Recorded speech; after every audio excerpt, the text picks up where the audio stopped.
Good morning. It's another perfect morning after rain, and smelling the desert earth is so amazing. Anyway, it's a walking day today.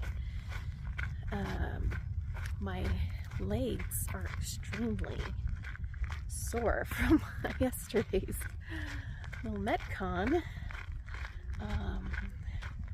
Ended up soaking in an Epsom salt bath for quite a while last night, and those always help. So anyway, I had my physical therapist. I've been sharing with her this experiment I'm doing, this daily movement, and she and I both met in the CrossFit world, and she's trains as an Olympic lifter. She's very competent in lifting and movement in general, exercise, all that stuff. And she was very intrigued by my experiment and what I'm doing. And she was asking me, she was like, because I told her I'm basically doing my own programming, if you will, and based off of like my body's needs, how I feel that day, things like that. And she's a big advocate of really listening to your body and things like that, and the body wisdom. And she asked me, she was like, but do you feel like you can like push yourself, like are there days when you want to sandbag? And I thought it was an interesting question, because I think it stems slightly from like hustle culture and feeling like we always have to push ourselves in order to like get a result or something. And this whole like you got to step outside your comfort zone in order to like achieve something different or experience different things and different results. And to a degree, I believe that. And my response to her question, like, do you push yourself? And I'm like, yeah, like I challenge myself for sure. Like yesterday was definitely a challenge, and like I was working hard, and I think that that's like enough. And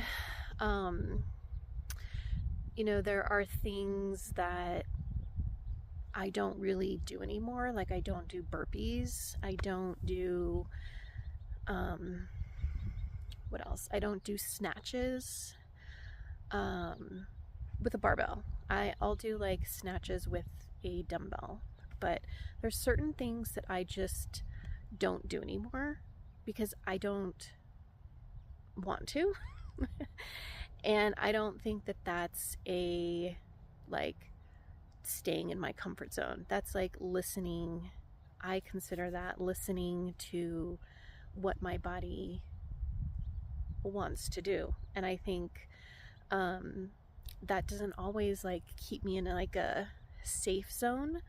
But on the flip side, for argument's sake, like what's wrong with doing things that feel safe in our body or good to our body, and I'm not saying that there aren't benefits to going outside like your comfort zone, trying new things. Like that's all, there is benefit to that, but I'm just saying also I think there's benefit to not going to those places sometimes and being able to discern the difference, like when this type of pushing is beneficial and helping you in some way or helping you toward a goal, or if you're pushing yourself just because, or I just think that in the fitness world, we have sometimes grown accustomed to like pain is gain, and adopted this motto like pain is gain, and I just don't believe in that. I think there are other ways to advance, to improve, to grow and evolve without suffering and pain. It's just me. It's a nuanced conversation. It's a nuanced thing. When I was training for the marathon, that was something I didn't really know how to do. It's something I've never trained, or like, it's not something I ever done before. And so I sought out, a training group to learn how to do that. And yeah, there were days that were like really painful and pushing myself to like do things I hadn't done before. And I also got injured during that process. Like, I overworked some of my muscles, like my TFLs got really tight, and there were days where I couldn't even train. And so I ended up doing the marathon.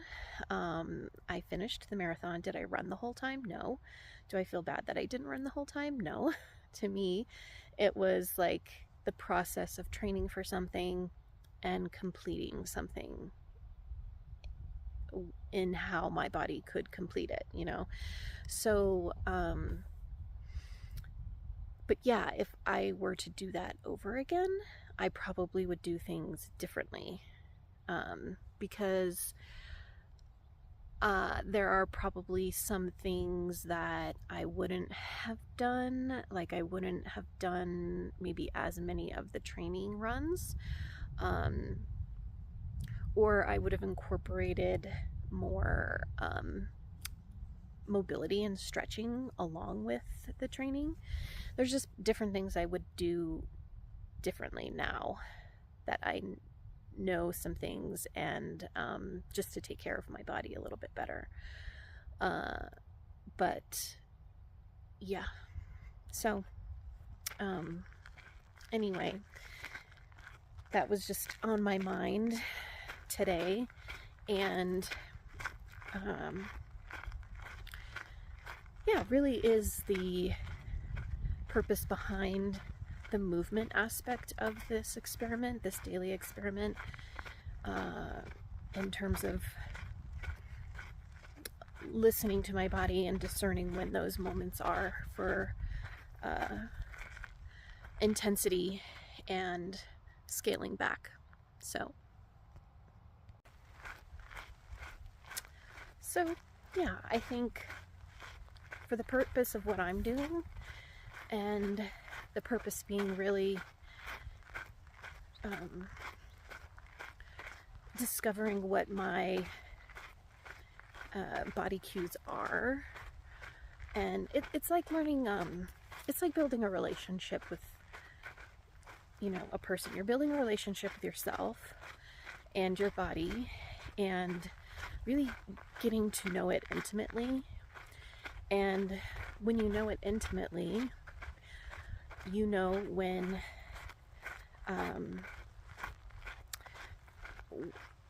to increase intensity with something, when to scale back, maybe when to add in more mobility or strength.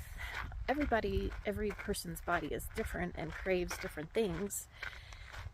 And I think no movement practice has to look the same. And I know that I was really desiring a movement practice that deeply listened to my own body and its desires, and to reclaim enjoying movement again. And one thing I will say when it comes to like weight training, I feel really competent in being my own trainer and lifting, and I feel like I'm really conscious and aware of what good alignment is and body mechanics. And so if you are a new lifter or not, don't feel very skilled in weight training or what have you, then of course there's like massive benefits to having a trainer and someone watch you in your form. And if you're also someone who doesn't want to come up with their own training schedule or workout routine, that's valid as well. There was a time when I didn't want to spend my time thinking about that, and what eventually gave me permission to, or what enticed me to take it over on my own, was that I don't have to program how it's typically done, and I can make it what I want. That has like freed me up, and it's also taken the stress out of what I thought would be a stressful experience to think about what I'm doing each day and programming.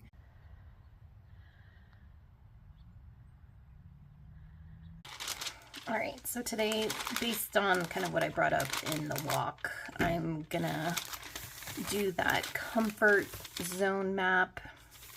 I'm gonna color it. We've got the comfort zone, fear zone, learning zone, and growth zone. And I'm gonna just color it first and then kind of go into my thoughts about how I think it needs to be kind of modified or elaborated on, in my opinion.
So according to this growth chart, which I believe is by James Atkins Smith, the comfort zone is where things feel safe and in control, which I don't want to label as like a bad place to be. I don't think that this model is saying that, but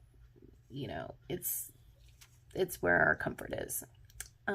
Fear, this is often like affected by other people's opinions. On the chart, it has, it's where we kind of find excuses and lack self-confidence. And then in the learning, it's where we deal with challenges and problems, according to this model, acquire new skills, and extend the comfort zone. And then here in growth, it's where you find purpose, live dreams, set new goals, realize aspirations. So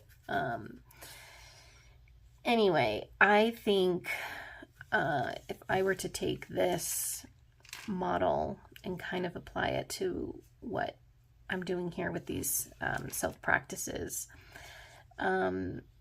this growth area might be kind of like where you desire to be in relationship to your self-practices, and that can really be defined by you. What I want to do with this is not go off of like what this model prescribes, but kind of use this template as a like starting point, and then kind of adapt it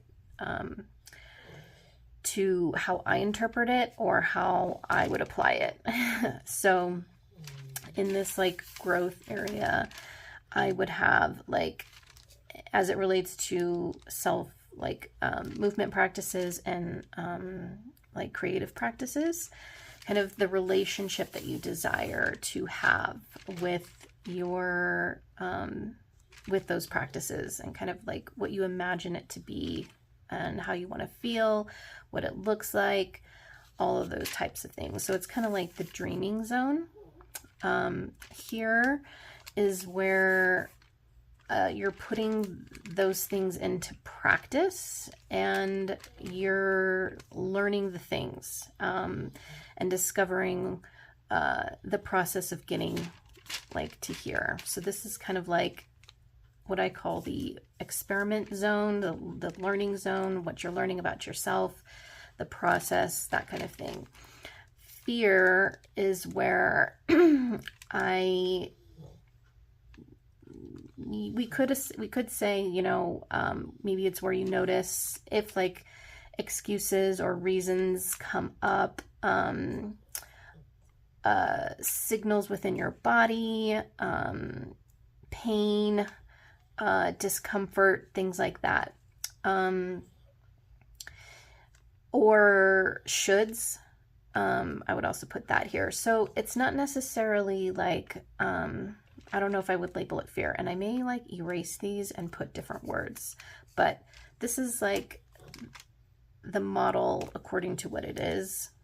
And so I would say this is like our, maybe it's a combo of things. I think it's what our body and intuition and signals give us. And at times it can be mixed with societal expectations, like maybe some programming that doesn't really serve us anymore. And so it can feel uncomfortable, and perhaps it's even scary. Maybe it kind of brings up like traumatic thoughts or feelings or experiences. And so it feels like fear, it feels uncomfortable, it feels out of alignment, like it's pushing on areas that on your psyche, your body, whatever, that just don't feel good. And so this is a very like important like layer of signals and information that we have to discern. Is it because I'm entering into something that is new to me? Like what kinds of things are coming up? Is it because of that? Is it because this is like bringing up some trauma?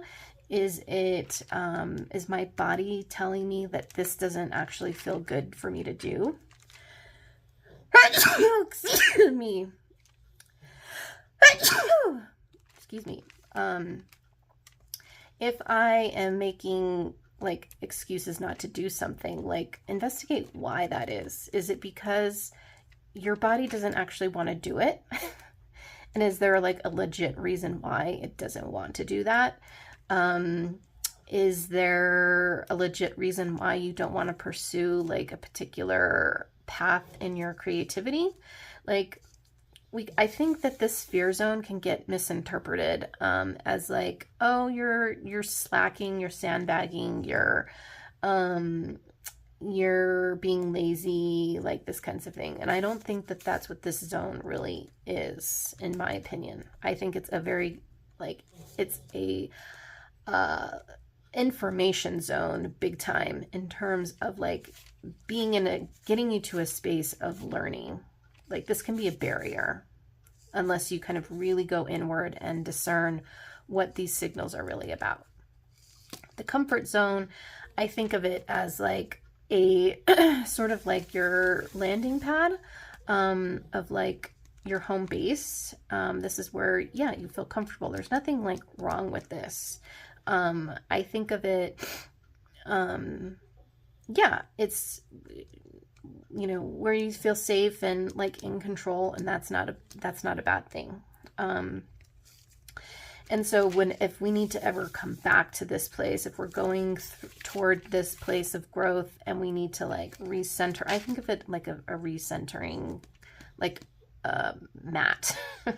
Kind of looks like a little area rug. So like, yeah, go back to your area rug and reassess here. Like, okay, maybe I do need to kind of return to this place of comfort, and that's what I need to do if I am moving along this process and get stopped by things going on in this zone. So, yeah, I think also this can become a place of comfort for us. It's like new.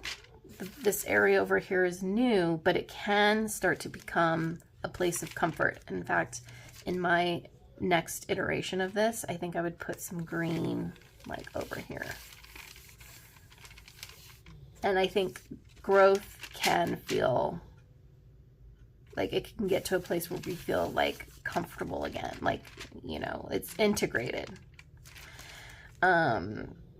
So that's kind of how I interpret this as it relates to building in practices or changing something that you want to achieve. So I'm just workshopping this idea, by the way. I kind of need to flesh it out a little bit more, but this is like where I would start and how I'm beginning to interpret this. And then I think I'm going to sit with this for a bit and then make a second version of what it would look like. And I may have different words. I don't know. But I'm going to start there and see how it evolves. So that's the art practice for today. To be continued.